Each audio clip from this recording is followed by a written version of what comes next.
Komplotan pencurian kendaraan bermotor atau curanmor berhasil diamankan Satreskrim Polres Cianjur, Jawa Barat. Dalam penangkapan 6 orang spesialis pencuri motor itu turut diamankan juga 24 kendaraan roda 2.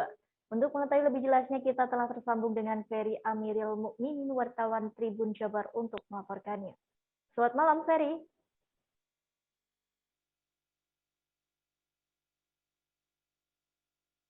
Ferry, selamat malam.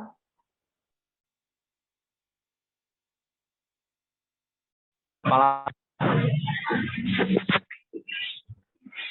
Ya, Ferry, bisa Halo. dijelaskan jenis motor apa yang paling banyak dicuri? Oke, rekan Rena dan pemirsa Tribun dimanapun Anda berada. Jadi angka pencurian kendaraan bermotor di Kabupaten Cianjur khususnya di awal tahun ini meningkat. Jadi sudah ada 15 laporan pencurian motor dengan barang bukti yang bisa diamankan sebanyak 24 motor yang didominasi oleh kendaraan Honda Beat Matic Rena. Ya, lalu berapa harga motor hasil curian yang biasa dijual? Ya, Rena, motor hasil curian ini dijual oleh para pencuri dengan harga yang sangat murah sekali ya. Untuk kelas motor matic yang biasanya belasan juta ini dijual dengan harga 2 juta sampai dengan 3 juta rupiah, Rena.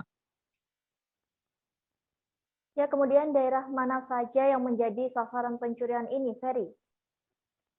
Oke, para pencuri ini menurut Kapolres Cianjur AKBP Doni Hermawan, mereka menjual ke penadah yang saat ini masih buron dan masuk ke dalam daftar pencarian orang ini di wilayah pelosok-pelosok, Rena. Jadi warga yang biasa menggunakan dan jarang sekali ada raja-raja polisi.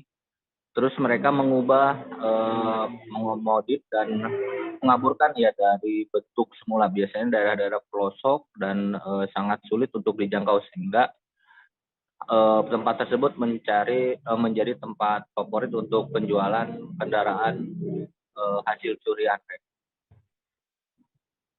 Ya, terima kasih Ferry atas laporannya. Ya, sama-sama Rena.